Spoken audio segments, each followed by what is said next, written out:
करो जी। रचना का नाम निवृत्ति है। शंका, रचना कौन करता है? कर्म करता है। निवृत्ति दो प्रकार की है, बाह्य निवृत्ति और आभ्यंतर निवृत्ति। उत्सिंधांगुल के असंख्यात वे भाग प्रमाण, अप्रतिनियत चक्षु आदि इंद्रियों के आकार रूप से अवस्थित शुद्ध आत्म प्रदेशों की रचना को आभ्यंतर निवृत्ति कहते हैं, तथा इंद्रिय नाम वाले उन्हीं आत्म प्रदेशों में प्रतिनियत आकार रूप और नाम कर्म के उदय से विशेष अवस्था को प्राप्त जो पृथ्वेन प्रचय होता है, प्रचय माने समूह, उसे भ्राय निवृत्ति कहते हैं। ठीक है ना? तो ये बात क्लियर है सबको? जिसको क्लियर ना हो हाथ उठाए, जो ना समझ में पाया हो तो हाथ उठाए। न्यू कमेंट छोड़ दो, जो आप लोग आए तो बाद में बता देंगे, लेकिन जो सुन चुके हैं उनको ठीक। ऐसे नहीं समझ में आएगा, आप पूछो, चाहे तो उनसे पूछना, चाहे तो उनको ऑप्शन दो कि भाई आप पूछो, नहीं तो आप पूछो, जब पक्का होगा। ये जो अपने आप जैसे रचना जो आपकी है ना, आपके दृष्टि बनी है, उसमें मिट्टी भरी है, उधर वो मिट्टी वो प्रचय है, उसका समूह उधर प्रचय। क्या बता रहे? जो अपनी आँख है ना, आत्मा की बनी हुई, आत्मा की बनी हुई आँख में जो मिट्टी भरी है, जो पुद्गल भरा हुआ है, जो पुद्गल भरा हुआ है उसका नाम पुद्गल प्रचय है। प्रचय समूह समूह समूह परिचय प्रचय लिखा ना, पुद्गल प्रचय।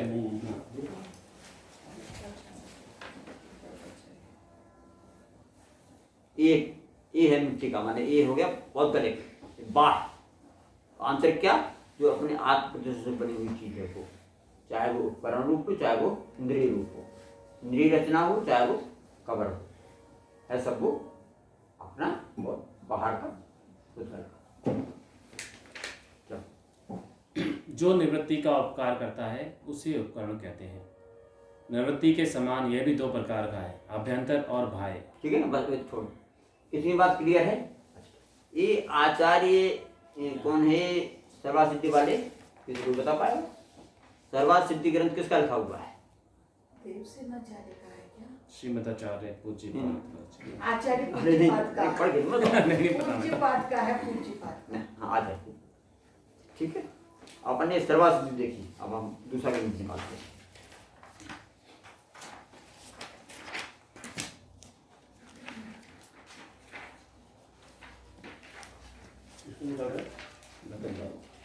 ये है जो तत्वा के बात है,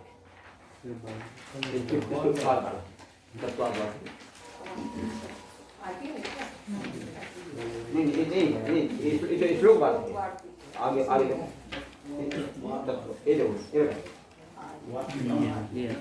देखो, ठीक है? हाँ, ये तत्वार्थ श्लोक बात नहीं, श्लोक बात नहीं। तो अच्छा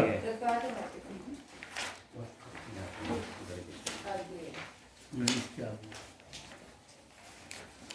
बीच में ये अच्छा हाँ ठीक है। कर लिया? पेज नंबर बता दो।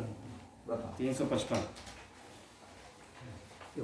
पहले ही पेज ना 355। हाँ, देखो इसमें भी वो जो अपन पढ़ चुके अभी सर्वासिद्धि में वही रिपीट कर रहे हैं, लेकिन इसको दूसरी तरह से। आचार्य दूसरे हैं, इसके ये कौन है? तत्वादवाचक। तत्वादवाचक किसका? नीलम जी, तत्वादवाचक किसका लिखा हुआ है? अकलंग देव जी का। अकलंग देव का नाम सबने सुना होगा मेरे ख्याल से, आपने सुना होगा। उनका परिचय पंचेंद्रियाणी पढ़ा लिखा ना जी। तो सरल है, कोई करने बात नहीं। 5 इंद्रियां होती हैं। अगला देखो, द्विविधानी, ये भी लिखा हुआ है, साफ है। देवेंद्रियां और भावेंद्रिय, ये भी ठीक है ना?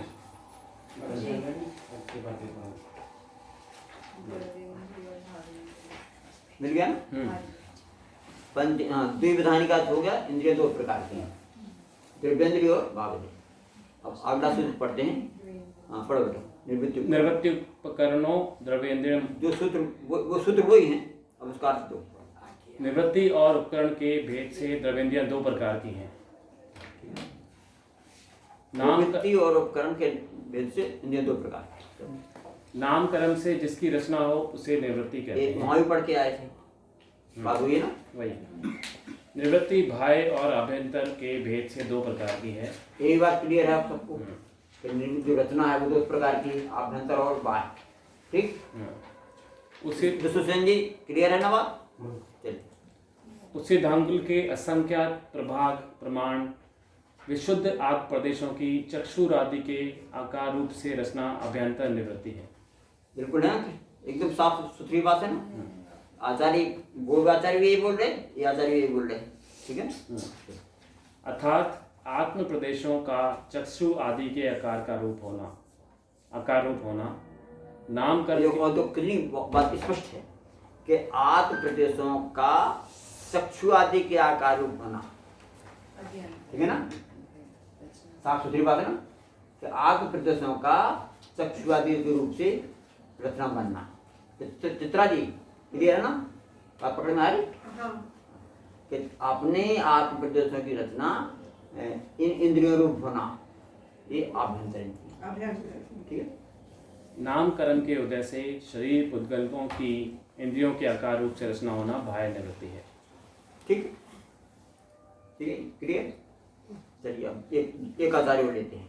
अपन ने दो आचार्य देख लिए, एक तो पूज्यपाद देखे, दूसरा अगला दो, ठीक। अब तीसरा आचार्य, एक आचार्य और लेते हैं। अब लेते हैं जो अपने पढ़ा था ना श्लोक, तत्व श्लोक बात है, तत्व श्लोक ये वाला, ये 37 ये निकालो। कौन सा वाला? हाँ यही है, ठीक है, कलम का यही है, होगा, ये जरूर होगा। खुला हुआ है। पहले वाला ही है, नया वाला। इसमें हाँ यही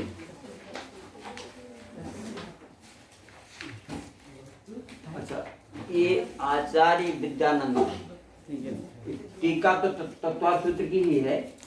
टीकाकार कौन है? आचार्य विद्यानंद। आचार्य विद्यानंद के बारे में कुछ बताइए आप। ब्राह्मण थे ये, जैन मूल नहीं थे और बहुत प्रकांड संस्कृत के विद्वान थे। प्रकांड तो इन्होंने फिर कन्वर्ट हो गए जैन रूप में और इन्होंने फिर जैनियों की ही रचना करी। और जो अपने कोई और मत में थे पहले, ये ब्राह्मण थे तो उनका खंडन किया, बुरी तरह खंडन किया। न्याय के बहुत बड़े आचार्य हैं, ठीक है, इतना ही मेरे को मालूम है। और ये जो ग्रंथ है ना तत्वात् श्लोक वाद्य अलंकार, इसकी ये इन्होंने वॉल्यूम बनाया है, कम से कम कितने, कहाँ में गुजरा में ये कितने वॉल्यूम है इनके? 5वां तो यही है, ये 5वां है और इतना मोटा वॉल्यूम, एक वॉल्यूम इतना मोटा है। दूसरे अध्याय का सूत्र में ही 5 सूत्र है, 9 अध्याय, तत्व सूत्र मुश्किल से 5 पेज में आ जाता है, 2 पेज में आ जाता है। नहीं 10 पेज में आ जाएंगे, 10 अध्याय है। नहीं 10 पेज आ जाएंगे। हाँ, और आचार्य ने जो टीका लिखी है इसकी, वो कम से कम 10 वॉल्यूम होंगे इनके, 500 पेज के। और ये जो अब यहाँ तक आ पाया ना, ये अध्याय 2 है, ये 5वीं किताब है 5वीं, 2 ही है, और अध्याय सब चल रहा 2। 8 कितने प्रकांड विद्वान थे। अच्छा, वो आचार्य कौन थे जिन गंधस्थी महाभाष्य लिखा था इन्होंने, वो अलग थे? मेरे को मालूम। क्यों गुरु जी, वो कौन से थे गंधस्थी महाभाष्य? वो आचार्य समर्थपत्राचार्य। अच्छा, गंधस्थी। गंधस्थी महाभाष्य। हाँ, आचार्य समर्थपत्राचार्य। अच्छा, वो इतना बड़ा ग्रंथ था कि जिनकी टीका जो है हाथी पे आ पाती थी, इतनी वजनदार थी, इतनी टीका। अभी वो लंदन में है, बोल रहे हैं लंदन में है। लंदन में? हाँ, लंदन में है बोल रहे हैं, मिला नहीं हमको। बड़े प्रकांड विद्वान हुए अपने पता नहीं, बहुत ज्यादा। ब्रिटिश वाला लेके चले गए। हाँ, लेकिन तो इन्होंने भी जो है इस बारे में, इसी सूत्र के बारे में क्या लिखा है ये अपन पढ़ते हैं, ठीक है। उधर से पढ़वाओ। नहीं क्यों, क्या बात? नहीं नहीं, इनसे पढ़वाओ ना, अरे, हम पढ़वा रहे हैं ना, अध्यापक हम हैं, तुम नहीं। अच्छा देखो यहाँ भी यही आया, पंचेंद्रियाणि द्विविधानि। पंचेंद्रिय तो क्लियर है, द्विविधानि में देखो लिखा हुआ ऊपर, पेज नंबर 137 है ना। इसको पढ़ो जरा, पढ़ो। यहाँ से हाँ वे पांचों। हाँ द्विविधानि, संस्कृत नहीं पढ़ो, हिंदी पढ़ो। वे पांचों भी इंद्रियां, द्रव्य इंद्रिय और भाव इंद्रिय, इन दोनों में से प्रत्येक दो प्रकार वाली है। बस इतनी पढ़ो। प्रत्येक कौन? प्रत्येक दोनों, पांच इंद्रियां प्रत्येक दो प्रकार की।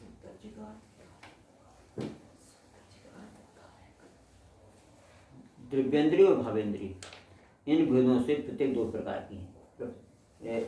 द्रव्येंद्रिय और भावेंद्रिय। द्रव्येंद्रिय जो है उसका भी भाव है, हर इंद्रिय का रचना है, हर इंद्रिय का भाव है। पांच इंद्रिय, पांच इंद्रिय के भाव, भावेंद्रिय।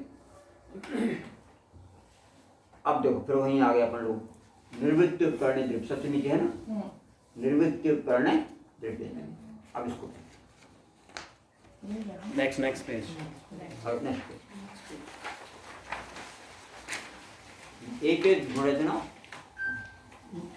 139 नहीं, इससे अगला 138 इससे अगला अगला वाला।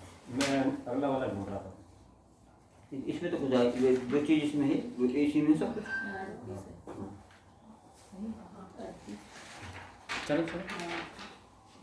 हाँ ये निकाल लिया तुमने? हाँ मनीष तुम ही पढ़ो बेटा। 138। हाँ, पढ़ो। पौद्गलिक ध्यान से देखो, ये पौद्गलिक- आप पढ़िए, इसका जो है ना अप्रेरक, ओके। हिंदी में अप्रेरक निमित्त हो रहे, हिंदी है, तो सबको पकड़ लिया सबने, पकड़ में आ गई बात। अप्रेरक निमित्त हो रहे आत्मा वार्ता को कर्ता कर्ता। आत्मा कर्ता को परवश करने वाले प्रेरक निमित्त नाम कर्म करके आत्म पुरुषार्थ द्वारा जो आत्मा या पुद्गल की परिणतियाँ बनवाई जाती हैं वे निवृत्ति स्वरूप इंद्रियां हैं। ठीक, तो अपन जो पहले पढ़ा थे, रचना कौन करता है? कर्म। उसका ही दो लाइन में अर्थ है इसका, बात वही है, तो इस भाषा में यहाँ लिखा हुआ है, पढ़िए दोबारा। अब प्रेरक निमित्त हो रहे आत्मा कर्ता को परवश करने वाले आत्मा कर्ता को परवश करता, हाँ। प्रेरक निमित्त नाम कर्म करके आत्म पुरुषार्थ द्वारा जो आत्मा या पुद्गल की परिणतियां बनवाई जाती हैं वे निवृत्ति स्वरूप इंद्रियां हैं। आत्मा की या पुद्गल की जो परिणति माने रचना, जो परिवर्तन माने रचना बनवाई जाती है वो इंद्रियां हैं। ठीक। इस प्रकार अव्याप्ति, अव्याप्ति अतिव्याप्ति असंभव दोषों का निवारण करने वाले कई विशेषणों को लगाकर निवृत्ति शब्द की निवृत्ति से निर्दोष अर्थ निकाल लिया गया है। आगे वह निवृत्ति बाह्य और अभ्यंतर भेदों से दो प्रकार है। बात वही आ गई ना। तीन दो प्रकारों में विशुद्ध आत्मा के प्रदेशों का वर्तना तो अभ्यंतर निवृत्ति है। एकदम क्लियर है ना, एकदम क्लियर है। जो अपने आभ्यंतर रचना है आत्मदेश की वो आभ्यंतर इंद्रिय, ठीक। और उन आत्म प्रदेश स्वरूप अभ्यंतर निवृत्ति में ही कर्मों के उदय से विशेष अवस्था को प्राप्त कराया गया पुद्गल पिंड जो तो बाह्य निवृत्ति है। वो भी ठीक, ठीक ठीक है ना, क्लियर है सबको? विश्वसेन जी क्लियर है? वापस कर, उसको समझ नहीं आया। वापस क्या रिपीट। समझे? तो उनके जब उनके हाँ, क्या बोलो? बड़े वर्ड्स है ना, पर एक तो है बाह्य निवृत्ति और अभ्यंतर निवृत्ति। तो वही तो आभ्यंतर निवृत्ति माने जो अपनी रचना है, अपने आकार प्रकार, अपनी इंद्रियां है या उपकरण है, चाहे इंद्रियां हो चाहे उपकरण, वो अपनी, और जो पुद्गल की बनी है बात, ये दो ही बात तो है, अपनी और पुद्गल की, दिखने वाली पुद्गल की, अनुभव में आने वाली वो तो अभ्यंतर अंदर इंटरनल। हाँ। और बाहर बाहर। भाई देखो सिर्फ नाम दिया जा रहा आभ्यंतर और बाह्य, जी जी। लेकिन जगह दोनों की एक ही है, जगह इसमें बराबर है। पूरे में आप प्रत्यक्ष अपने और पूरे में पुद्गल है, बताने के लिए आभ्यंतर और बाह्य कहा जा रहा है, अंदर और बाहर कहा जा रहा है। तो देखो अपन जहाँ छूते हैं वहीं अपने को पता लगता है कि हम यहाँ आत्मा है। कहीं ऐसी कोई जगह नहीं जहाँ आपको पता ना लगता हो। हर जगह पुद्गल भी, हर जर्रे जर्रे में पुद्गल है तो जर्रे जर्रे में आत्मा है। तो सिर्फ समझाने के लिए आपको अंदर और बाहर बताया जा रहा है। अर्थात अंगुल के असंख्यातवें भाग या संख्यातवें भाग, एक मिनट, अपन कहाँ से? ये भाय निवृत्ति है। पिंड पुद्गल पिंड तो भाय निवृत्ति है, बीच में खत्म हो जाएगा। पुद्गलपन तो भाय निवृत्ति, छठी लाइन, सातवीं लाइन, सातवीं अर्थात हाँ था। अर्थात अंगुल के संख्यातवें भाग या संख्यातवें भाग अथवा संख्यात घनांगुल परिमित विशुद्ध आत्म प्रदेशों की चक्षु, श्रोत्र, घ्राण, जिह्वा, त्वचा, स्वरूप रचना हो जाना अभ्यंतर निवृत्ति है। क्लियर हो गई बात? एकदम स्पष्ट है, एकदम स्पष्ट है। आचार्य ने बहुत एकदम खुल के बात और दी। दोबारा पढ़ो बेटा। अंगुल के असंख्यातवें भाग या संख्यातवें भाग अथवा संख्यात घनांगुल परिमित विशुद्ध आत्म प्रदेशों की चक्षु, श्रोत, घ्राण, जिह्वा, त्वचा, स्वरूप रचना हो जाना अभ्यंतर निवृत्ति है। त्वचा माने मत समझना, तब मत समझना। त्वचा रूप जो अपने जो अंदर की बनी है, अपनी चीज बनी है। फिर देखिए तुम दिख रहे ना, तो इधर भी तो क्या नाम से अपने आप प्रदेश आत्मा है। एक जो आत्मा है वो उसके बाद की जाती है आत्मा। ये दिख रहा है तो पुत्र है। तो नाम क्या लिया जा रहा है? त्वचा। नाम क्या लिया जा रहा है? आँख। नाम क्या लिया गया? कान। हाँ, जिह्वा। तो सभी दो दो हैं। तो त्वचा के अंदर भी त्वचा है क्या? नहीं है, नहीं बोल रहे हैं। वे तो अरे आत्म वही प्रदेश। देखो एक मिनट। आँख दो प्रकार की, अपनी और पुद्गल की। त्वचा दो प्रकार की, अपनी और घनांगुल का क्या मतलब है? एक प्रमाण है। काउंटिंग है, कितना छोटा है या कितना बारीक। एक बात क्लियर नहीं है आपको? त्वचा जैसे वालों वो कही कान कही, तो कान दो प्रकार के हो गए ना, अंदर और बाहर। इसलिए त्वचा को दो नाम देती है, अंदर और बाहर। ये नाम तो देना है आपको। वैसा त्वचा बोल दिया नाम तो मात्र है। पचनेंद्रिय, पूरा पचनेंद्रिय आ गया। त्वचा त्वचा बोलो तो पूरा पचनेंद्रिय आ गया, स्पर्शन इंद्रिय। हाँ, टॉप टू बॉटम। वो सर्वांग वो दो प्रकार की, आभ्यंतर और बाहर। अंगुल बोलने से ही अंगुल, एक अंगुल का इसका बहुत छोटा करने से छोटा भाग, घनांगुल। हाँ, बहुत छोटा भाग। अंगुल का चलिए, ये जीव तत्व आत्मक पदार्थ है तथा योग द्वारा ग्रहण की गई आहार वर्गना ओम से शरीर और श्वासोच्छ्वास के उपयोगी द्रव्य से शेष बचे हुए स्वरूप बढ़िया पुद्गल द्रव्य स्वल्प, हाँ स्वल्प, सॉरी, शेष बचे हुए स्वल्प बढ़िया पुद्गल द्रव्य की मसूर, यवनावली। मसूर कहाँ होती? मसूर आँख में। मेरा मसूर का जो आकार है, अपनी आँख होती ना वो अंदर और जरा सी मसूर की आकार होती है। मसूर दाल होती ना, उसकी आकार। अगला है यवनाली। यह होती नाक की बात, नाक का आकार है अंदर। तिल पुष्प कान के लिए आता है, कान के लिए तिल पुष्प या धतूर पुष्प। तिली का जो फूल होता है ना, किसी ने देखा हो, किसी ने यवनाली का फिर से बताएंगे? जो होता है ना, जो गेहूं जैसा जो होता है, जो आकार। ये खुरपा माने खुरपा का किसके लिए? जीभ। हाँ, अथवा अपने शरीर अनुसार अनेक प्रकार स्पर्शन इंद्रिय आकृति ऐसी रचना को धार रहा पुद्गल प्रत्यय। जीभ बहुत तरह के हैं, सबके आकार अलग, लंबा जो छोटा मोटा। हाँ, पुद्गल प्रत्यय तो भाय निवृत्ति है। ठीक है। अंदर और बाहर बात पकड़ में आ गई, क्लियर है ना? अब इसको अपन लोग बंद करते हैं। ये तो सूत्र जी का अर्थ समझाए। बात को समराइज करते हैं, ठीक है ना? अपन ने पहले पढ़ा कि ध्यान क्या है।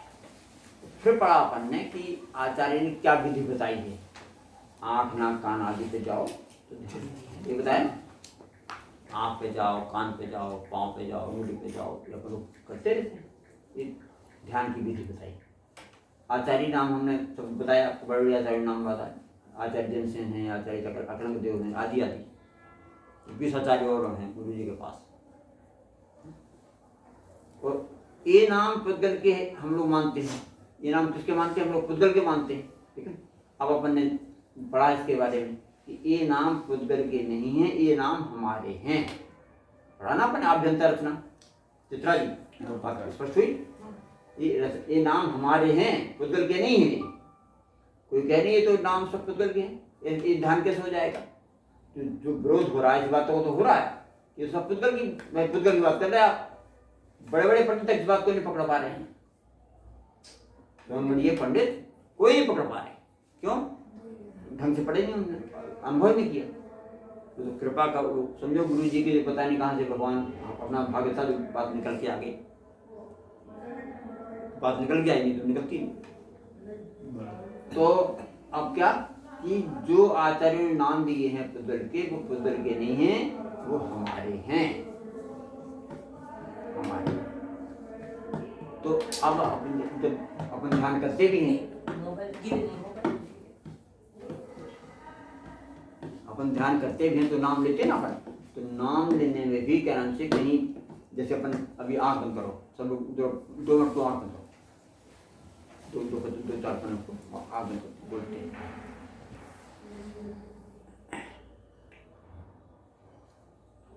थोड़ा शांत हो जाइए।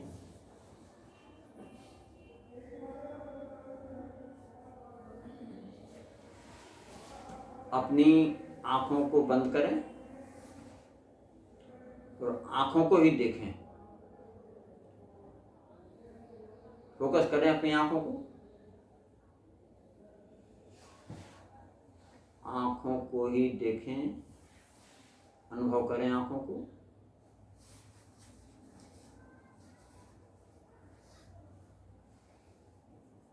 अपने दोनों हाथों के ऊपरी हिस्सों को देखें। अपने दोनों हाथों के ऊपरी हिस्से, कंधे और कोहनी के बीच का हिस्सा। बहुत शांति से बैठें, हिलन डुलन बिल्कुल नहीं, आंख बंद रखें।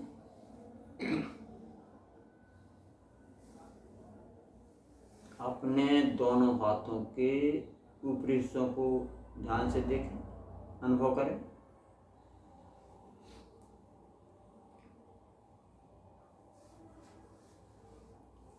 अपने दोनों जांघों को देखें, कमर से लेके घुटनों तक, दोनों जांघों पर ध्यान दें।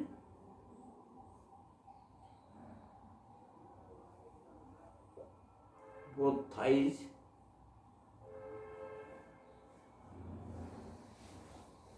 दोनों अपनी जांघों को देखें, दोनों जांघें।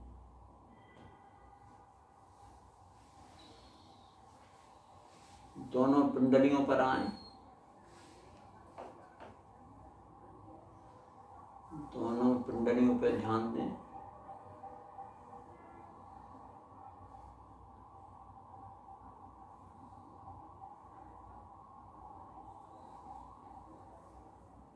अभी हम लोग आंख बंद रखेंगे और मैं आंख बंद किए ही पूछता हूँ, कहता हूँ। अभी अपन ने भी दोनों हाथों के ऊपरी हिस्सों को देखा, अभी देख भी रहे हैं, देखिए उस जगह नहीं फोकस करें।